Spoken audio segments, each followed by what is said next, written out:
तुम्हा सर्वांचं स्वागत करते। बुलेटिनच्या सुरुवातीलाच बातमी आहे गडचिरोलीतून। गडचिरोलीमधून एक आश्वासक बातमी समोर येते। गडचिरोलीतील 11 नक्षलींनी मुख्यमंत्र्यांसमोर आत्मसमर्पण केलेलं आहे। गडचिरोली अजूनही नक्षलवाद्यांच्या ताब्यात आहे। नक्षलवादीचा फास अजूनही गडचिरोलीला घट्ट बसलेला असतानाच हे आश्वासक दृश्य आपल्याला बघायला मिळतंय।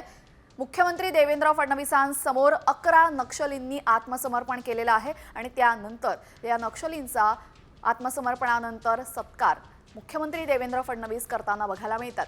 अनेक तरुण नक्षलवादाच्या जाळ्यामध्ये गडचिरोली चंद्रपूर सारख्या जिल्ह्यामध्ये अडकले जातात। अगदी उमेदीच्या वर्षांमध्ये ते या संपूर्ण जाळ्यामध्ये अडकले जातात। मात्र त्यांना या जाळ्यातून काढण्यामध्ये आणि या संपूर्ण प्रक्रियेच्या दलदलीमधून बाहेर काढण्याचं काम प्रशासनाकडून वारंवार होत असतं आणि त्याच पद्धतीने आता 11 नक्षलींनी आत्मसमर्पण करत त्यांचं आयुष्य सुधारण्याचा निर्णय घेतला। या संदर्भात अधिक माहिती देत आहेत आमचे प्रतिनिधी पराग। काय अधिकची माहिती आहे? नक्कीच पोलिसांचं खरं तर हे मोठं यश आहे, कारण की यामध्ये 10 नक्षली असलेल्या ज्यांनी 38 वर्ष नक्षली चळवळ चालवली, जसं डीके झेडशीच्या प्रमुख होत्या ताराक्या, त्यांनी आत्मसमर्पण केलं आहे। त्यांच्यासह एकूण 11 जणांचं यामध्ये आत्मसमर्पण केलेलं आहे। साधारणतः गेल्या काही दिवसांपासून आपण जे पाहतो आहे, मागील 10 वर्षांमध्ये मोठ्या प्रमाणात जी चळवळ होती नक्षल्यांची ती थांबवण्यात पोलिसांना यश मिळालेलं आहे। कुठली नवीन रिक्रुटमेंट जी आहे ते करू शकले नाही, उलट आत्मसमर्पण करणाऱ्याची जी संख्या आहे ती वाढलेली आहे। आणि आज मुख्यमंत्र्यांच्या उपस्थितीत हे जे ताराक्का यांच्यासह ज्यांच्यावर आत्मसमर्पण ज्यांनी केलं आहे त्यामध्ये अनेकांवर 10 लाख, 20 लाख, कोणावर 22 लाख अशा पद्धतीचे बक्षीस होते। एक मोठं यश जे आहे ते गडचिरोली पोलिसांना या निमित्तानं मिळाल्याचं दिसून येत आहे। आणि गडचिरोली पोलिसांचे पाय कशा पद्धतीनं जे आहे गडचिरोलीमध्ये रोवले जात आहे आणि नक्षली कारवाई कुठेतरी कमकुवत होत आहे याचं एक उदाहरण सुद्धा हे आहे। नक्कीच धन्यवाद पराग आपण दिलेल्या सविस्तर माहितीबद्दल। तर गडचिरोलीमधूनही आश्वासक बातमी समोर येते। 11 नक्षलींनी मुख्यमंत्र्यांसमोर आत्मसमर्पण केलेलं आहे।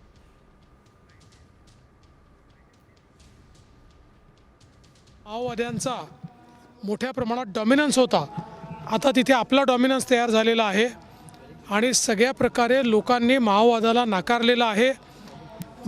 गावांनी ठराव करून माओवाद्यांना राशन पाणी नाकारलं। त्यांनी जे ID लावले होते ते सगळे पोलिसांकडे जमा केले आहेत। त्यामुळे एक नवीन पहाट ही या ठिकाणी गडचिरोली जिल्ह्यामध्ये तयार झालेली आहे। आणि आता गडचिरोलीनंतर बातमी आहे वाल्मिक कराड संदर्भात। वाल्मिक कराडने काल आत्मसमर्पण केलं आणि त्यानंतर आता त्याची चौकशी सुरू झालेली आहे। दरम्यान वाल्मिक कराड हा 11 दिवस कुठे होता याची माहिती आता CIDच्या तपासात समोर आली आहे। वाल्मिक कराडची आज CIDनं कसून चौकशी केली, त्यामध्ये अनेक खुलासे झालेले। वाल्मिक कराड हा सुरुवातीला उज्जैनला गेला होता आणि त्यानंतर तो गोव्यामध्ये गेला। गोव्यातून तो पुण्यात आला आणि पुण्यामध्ये येऊन तो सरेंडर झालेला आहे। वाल्मिक आणि इतर आरोपींचे राज्यातल्या वेगवेगळ्या शहरांमध्ये बँक अकाउंट आणि मालमत्ता असल्याचा धक्कादायक खुलासा या चौकशीमध्ये झालेला आहे। दरम्यान आपण ग्राफिक्सच्या माध्यमातून पाहूया तर घटनेनंतर 11 दिवस वाल्मिक कराड नक्की कुठे कुठे होता। वाल्मिक कराड हा सुरुवातीला उज्जैनला गेला होता। उज्जैनहून वाल्मिक कराड गोव्यामध्ये गेला। गोव्यातून तो पुण्यात आला आणि पुण्यामध्ये येऊन त्याने अखेर आत्मसमर्पण केलं। कराड आणि इतर आरोपींचे वेगवेगळ्या शहरांमध्ये बँक अकाउंट असल्याचं या एकूणच तपासात आता समोर येत आहे आणि वाल्मिकच्या वेगवेगळ्या शहरांमध्ये मालमत्ता असल्याची माहिती सुद्धा तपासामध्ये समोर आलेली आहे।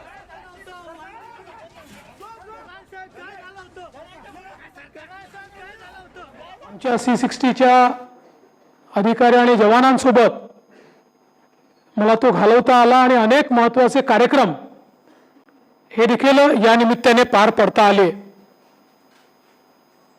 यामध्ये अहेरी ते गर्देवाडा बस जी जवळपास स्वातंत्र्यानंतर पहिल्यांदा धावते, त्या बसचं उद्घाटन आपण केलं। त्याचप्रमाणे पेनगुंडाला नवीन आउटपोस्ट हे आपण सुरू केलं। कोणसरीमध्ये विविध प्रकल्पांचं उद्घाटन आणि भूमिपूजन केलं की ज्या प्रकल्पांमुळे गडचिरोलीला पुढच्या भविष्यामध्ये स्टील सिटीचा दर्जा मिळणार आहे। त्याचप्रमाणे आपलं जे नूतन हँगर आपल्याकडे हेलिकॉप्टरचं तयार झालंय त्याचं उद्घाटन आपण केलं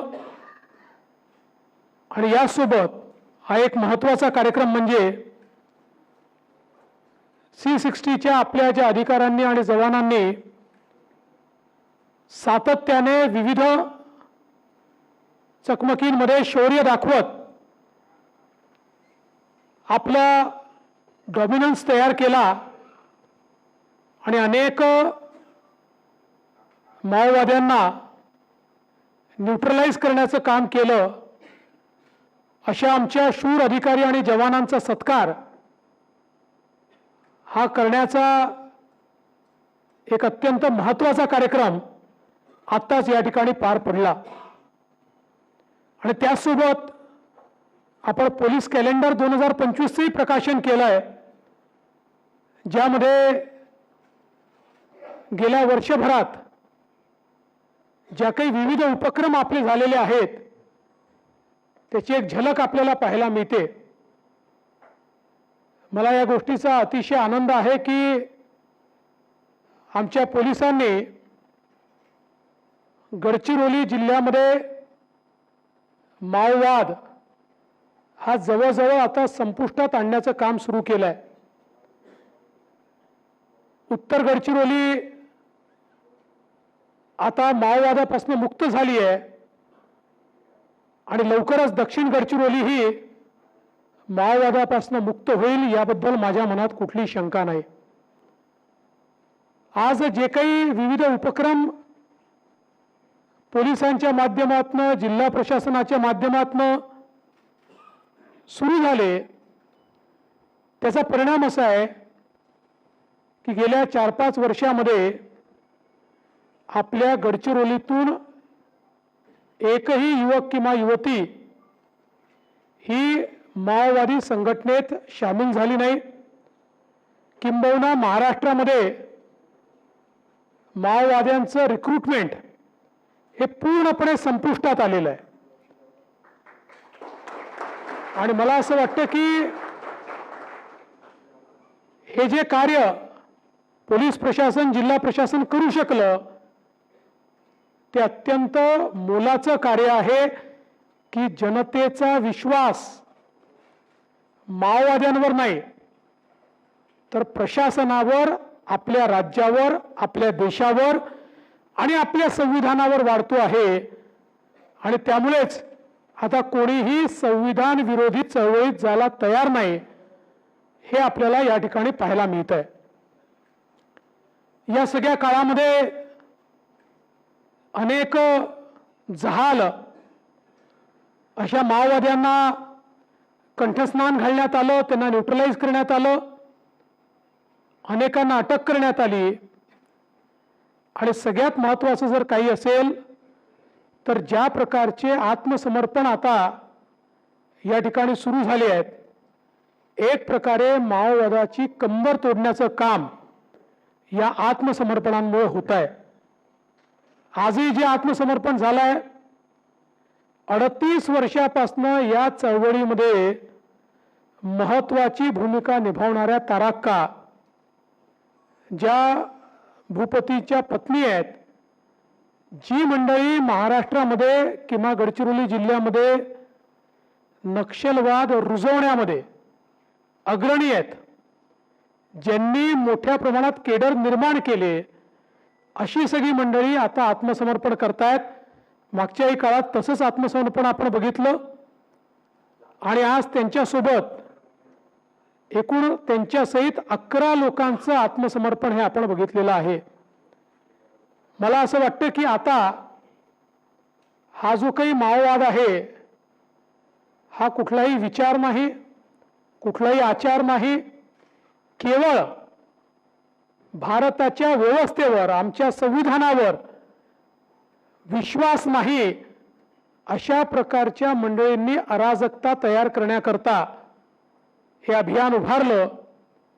सुरुवातीच्या काळामध्ये काही लोक भरकटले, पण आज जे लोक या माओवादी गतिविधीमध्ये आहेत त्यांच्याही लक्षात येत आहे की न्याय मिळायचा असेल तर भारतीय व्यवस्थेतनं मिळेल, भारताच्या संविधानाने तयार केलेल्या संस्थातनं मिळेल। आणि म्हणून जसा विकास पुढे चाललेला आहे तसा माओवादाची पिछेहाट होताना आपल्याला पाहायला मिळते आणि मला विश्वास आहे की जे शौर्य आमची C60 या ठिकाणी दाखवते, सोबत काही सेंट्रल फोर्सेसही दाखवत आहेत, याच्यामुळे येत्या काळामध्ये माओवाद महाराष्ट्रातनं हद्दपार झालेला आपल्याला दिसेल, तो पूर्णपणे संपलेला आपल्याला दिसेल. मी या निमित्ताने देशाचे प्रधानमंत्री माननीय नरेंद्र मोदीजी आणि देशाचे गृहमंत्री माननीय अमित शहा साहेब या दोघांचे याकरता आभार मानतो की या लढ्यामध्ये अत्यंत मोलाची मदत ही केंद्र सरकारच्या माध्यमातून आपल्याला मिळते.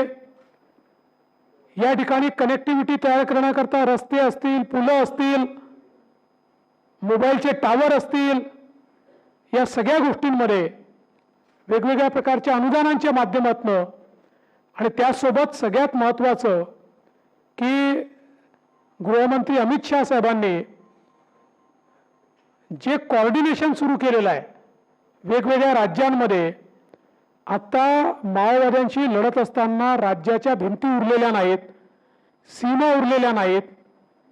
जिथे जो ऑपरेशन करू शकतो तो ऑपरेशन करतोय. आपणही अनेक वेळा आपल्या सीमेच्या पलीकडे जाऊन अतिशय महत्त्वाची ऑपरेशन्स पूर्ण केलेली आहेत. इंटेलिजन्सचं शेअरिंग होत आहे. अनेक वेळा बाजूच्या राज्यांचे माओइस्ट ज्यावेळेस आपल्याकडे ट्रान्झिटला असतात त्यावेळी आपल्याला इंटेलिजन्स मिळतं, आपण त्यांच्यावर कारवाई करतो. त्यामुळे हे जे काही कोऑर्डिनेशन आता तयार झालेलं आहे यामुळे एकूणच सगळीकडे ही परिस्थिती आपल्याला पाहायला मिळते. शेवटी महाराष्ट्राने जरी माओवाद्यांवर त्या ठिकाणी पूर्ण डॉमिनन्स मिळवला तरी बाजूची राज्य जोपर्यंत त्या ठिकाणी तो डॉमिनन्स मिळवणार नाहीत तोपर्यंत ट्रान्झिट रूट म्हणून महाराष्ट्राचा उपयोग होईल किंवा वेगवेगळ्या प्रकारे होईल आणि म्हणून हे कोऑर्डिनेशन अत्यंत महत्त्वाचं आहे. पण मला असं वाटतं की आज ज्या प्रकारे C60ने एक मॉडेल तयार केलेलं आहे ते आता देशातले इतर राज्य देखील स्वीकारतायत, हे मला असं वाटतं अत्यंत महत्त्वाचं आहे. आणि म्हणून आपल्या सगळ्या शूर जवानांचं, अधिकाऱ्यांचं मी मनापासून अभिनंदन करतो. या ठिकाणी आपलं जे गडचिरोलीचं पोलीस दल आहे या दलाने निश्चितपणे महाराष्ट्र सरकारची मान ही अभिमानाने उंचावलेली आहे. आणि म्हणून आपले पोलीस अधीक्षक निलोत्पल असतील, आपले सगळे त्यांच्यासोबतचे ॲडिशनल SP असतील, सगळे DYSP असतील, आपले सगळे पोलीस असतील, सगळी आपली रँक, आपले PI PSI जी रँक अँड फाईल आहे या सगळ्यांचं हे यश आहे. आणि म्हणून मी एवढंच सांगेन की या आपल्या पोलीस दलाचा आम्हाला निश्चितपणे अभिमान आहे. आणि आपण जे कार्य करता या कार्यामध्ये जी काही मदत राज्य सरकार म्हणून आम्हाला करता येईल ती मदत निश्चितपणे राज्य सरकार करत राहील. पूर्ण ताकदीनं आणि क्षमतेनं तुमच्या पाठीशी राज्य सरकार आणि राज्याचा गृह विभाग उभा राहील हा विश्वास मी व्यक्त करतो. आणि 2025च्या पहिल्या दिवशी एक नवीन पहाट आहे, एक नवीन सूर्य उगवलेला आहे. हा असाच पुढे जात राहिला पाहिजे आणि अशाच प्रकारे विकासाच्या दिशेने, सामाजिक सलोख्याच्या दिशेने, शांततेच्या दिशेने, औद्योगिकरणाच्या दिशेने गडचिरोलीची वाटचाल यापुढेही सुरू राहील हा विश्वास मी व्यक्त करतो. तारक खान सहित ज्या सगळ्या केडरनी आत्मसमर्पण केलाय त्यांना विश्वास देतो की तुम्ही मार्ग भटकलेले होतात, आता सन्मार्गावर आले आहात. या सन्मार्गावर तुमचं पूर्ण पुनर्वसन हे केल्याशिवाय आम्ही थांबणार नाही. तुम्ही सन्मार्गाने चाला आणि इतरही जे भटकलेले लोक आहेत त्यांना संदेश द्या की खरा मार्ग हा भारताच्या संविधानाचा मार्ग आहे, त्या मार्गानेच विकास होऊ शकतो. आणि म्हणून संविधान स्वीकारायला त्यांनाही प्रवृत्त करा अशा प्रकारची विनंती करतो. पुन्हा एकदा आपल्या सर्वांचं मनापासून अभिनंदन करतो आणि माझं बोलणं संपवतो. जय हिंद. तर विकासाच्या दिशेने गडचिरोलीची वाटचाल सुरू आहे आणि लवकरच गडचिरोली नक्षलमुक्त होणार असा विश्वास मुख्यमंत्री देवेंद्र फडणवीसांनी व्यक्त केलेला आहे। आता वळूयात इतर बातम्यांकडे। बातमी आहे सरपंच संतोष देशमुख हत्या प्रकरणासंदर्भातली। सरपंच संतोष देशमुख यांचे भाऊ धनंजय देशमुख आज सीआयडी कार्यालयात गेले होते आणि सीआयडीच्या अधिकाऱ्यांसोबत धनंजय देशमुख यांनी काही महत्त्वाच्या मुद्द्यांवर चर्चा केलेली आहे। सरपंच संतोष देशमुख हत्या प्रकरणासंदर्भातल्या एकूणच तपासाची चर्चा झाली। तपासासंदर्भातले अधिकाऱ्यांशी त्यांनी माहिती घेतल्याची सध्या वृत्त समोर येत आहे। यानंतर आता सरपंच संतोष देशमुख हत्या प्रकरणासंदर्भातली सर्वात मोठी अपडेट समोर येते। वाल्मिक कराड काल शरण आला आणि आता त्यानंतर सीआयडीचा फोकस आहे तो म्हणजे फरार असलेल्या 3 आरोपींवर। सरपंच हत्या प्रकरणातल्या 3 फरार आरोपींच्या मुसक्या आता सीआयडी आवळणार आहे। सुदर्शन घुले, कृष्णा आंधळे आणि सुधीर सांगळे अशी या आरोपींची नावं असून सुदर्शन घुले हा महाराष्ट्रातच असण्याची शक्यता पोलिसांनी वर्तवलेली आहे। तर कृष्णा आंधळे आणि सुधीर सांगळे हे 2 आरोपी राज्याबाहेर असल्याचा संशय सीआयडीला आहे। तर आता 3ही फरार आरोपींवर सीआयडीचं लक्ष असून सरपंच हत्या प्रकरणी आता फरार असलेल्या या आरोपी सुदर्शन घुलेच्या मुसक्या आवळण्याची जोरदार तयारी सीआयडीनं केलेली आहे। याला कारण म्हणजे सुदर्शन घुलेच्या घरच्यांची आणि नातेवाईकांची कसून चौकशी करण्यात आल्याची माहिती सूत्रांनी दिलेली आहे। आणि एवढंच नाही तर फरार असलेल्या 3ही आरोपींच्या नातेवाईकांची चौकशी सुरू आहे अशी माहिती सूत्रांनी दिली असून सुदर्शन घुले, कृष्णा आंधळे आणि सुधीर सांगळे हे 3ही आरोपी नातेवाईकांच्या संपर्कात आहेत का याचा तपास सीआयडी करत आहे।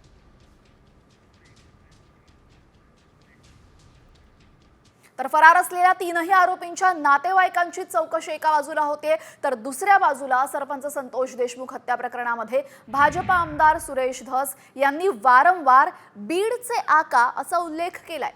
मात्र त्यांनी कधीही कुणाचंही नाव जाहीरपणे घेतलं नव्हतं।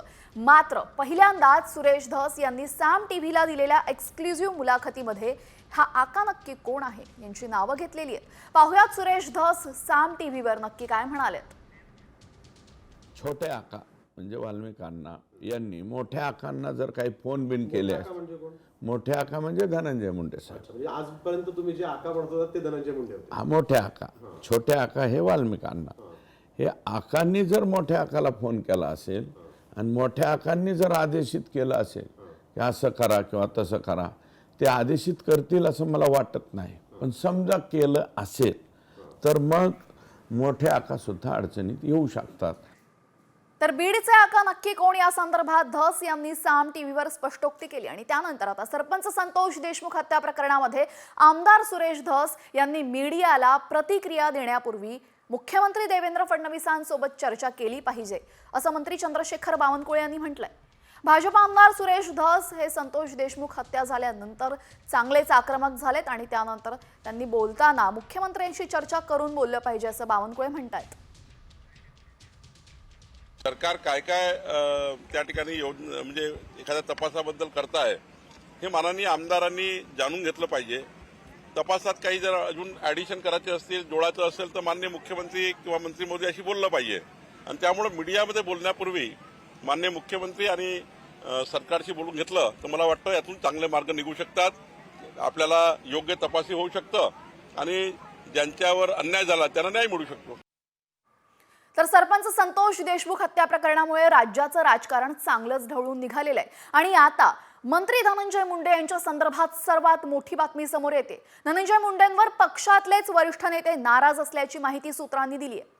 सरपंच संतोष देशमुख हत्या प्रकरणामध्ये धनंजय मुंडे यांच्या अगदी जवळच्या मानल्या जाणाऱ्या वाल्मिक कराडवर आरोप होत आहेत। मात्र हे प्रकरण धनंजय मुंडेंनी व्यवस्थित हाताळलं नसल्याचं वरिष्ठांचं मत आहे आणि या प्रकरणामुळे पक्षाची बदनामी होत असल्याची भावना नेत्यांनी व्यक्त केलेली आहे। मात्र मुंडेंच्या राजीनाम्याची मागणी होत असताना त्यावर कोणताही निर्णय अजून घेण्यात आलेला नाहीये।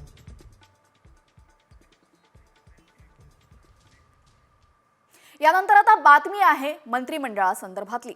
महायुतीच्या 5 मंत्र्यांनी अद्यापही पदभार स्वीकारलेला नाहीये।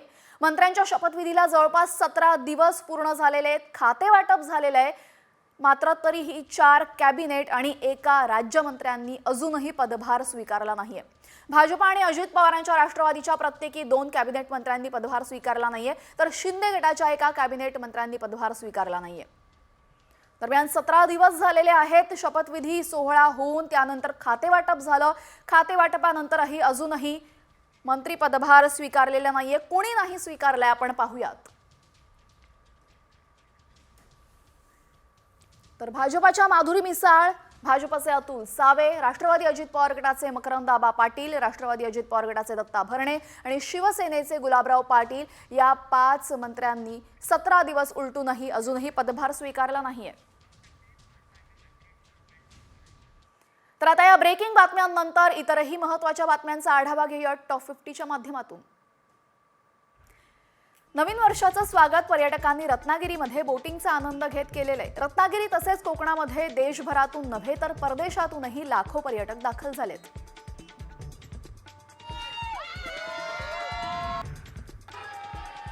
साईंच्या दर्शनासाठी शिर्डीमध्ये भाविकांची मांदियाळी दिसून आली. नववर्षाच्या स्वागतासाठी भाविकांमध्ये मंगलमय वातावरण दिसून आलंय. पुण्यातील श्रीमंत दगडूशेठ हलवाई गणपती मंदिर परिसर गजबजलाय. गणपती मंदिराला फुलांची आरास करण्यात आली आहे. औंढा नागनाथमध्ये भाविक दर्शनासाठी पोहोचलेत. मंदिरामध्ये भाविकांना ऑनलाईन दर्शनाची सुविधा सुद्धा उपलब्ध करण्यात आली आहे. अष्टविनायकातील प्रथम मानाचं स्थान असलेल्या बारामती तालुक्यातील मोरगाव इथल्या मयुरेश्वराच्या दर्शनासाठी भाविकांनी मोठी गर्दी केली आहे. भाविकांना श्रींच्या मुख्य गाभाऱ्यामध्ये प्रवेश दिला जातोय. किल्ले रायगडावरील राजदरबारामध्ये फुलांची सजावट करण्यात आली. राजदरबारातील मेघडंबरी फुलांनी सजवून छत्रपती शिवाजी महाराजांच्या पुतळ्याला पुष्पहार अर्पण करण्यात आला.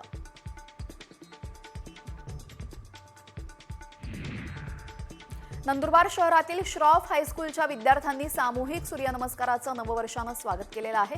यावेळेस शाळेतील 850 विद्यार्थ्यांनी या उपक्रमात सहभाग घेत सूर्यनमस्कार केलेला आहे. शाळेच्या एका प्रांगणामध्ये एक गोलाकार करून दरवर्षी या शाळेचे विद्यार्थी न चुकता नववर्षाचं स्वागत करतात. कोरेगाव भीमामध्ये 207वा शौर्य दिवस साजरा होतोय. यंदाच्या वर्षी संविधानाचा अमृत महोत्सव असल्याने विजयस्तंभावर संविधानाची उद्देशिका लावण्यात आली. विजयस्तंभाला फुलांची सजावट करण्यात आली. तर विजयस्तंभाला अभिवादन करण्यासाठी लाखो अनुयायी दाखल झाले. कोरेगाव भीमा इथं पोलीस अलर्ट मोडवर आलेले आहेत. चोरीच्या घटना टाळण्यासाठी कायदा आणि सुव्यवस्थेचा प्रश्न निर्माण होऊ नये यासाठी पुणे नगर मार्गासह विजयस्तंभ परिसरामध्ये सीसीटीव्ही कॅमेरा बसवण्यात आलेला आहे आणि त्या माध्यमातून पोलीस करडी नजर परिसरावर ठेवतात. कोरेगाव भीमा शौर्य दिनानिमित्त प्रकाश आंबेडकर यांनी शौर्यस्तंभाला अभिवादन केलं. यावेळेस त्यांनी सर्व जनतेला नवीन वर्षाच्या शुभेच्छाही दिल्या.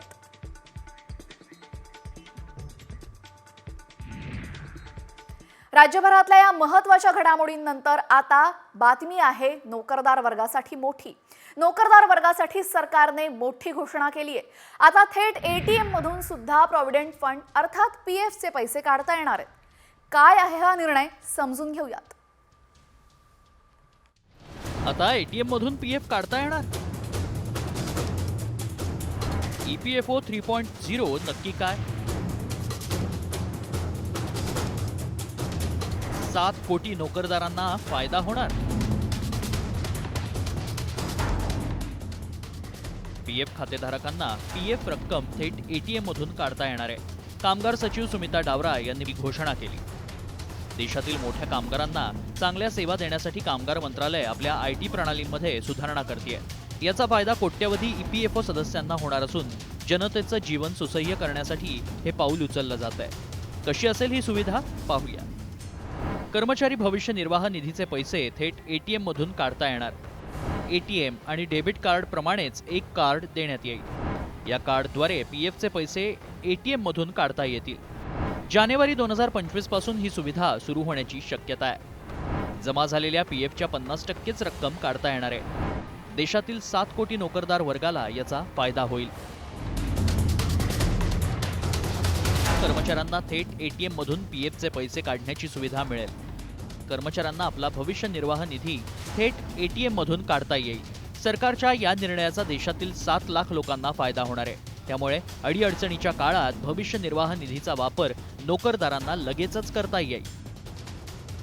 ब्युरो रिपोर्ट, साम टीव्ही.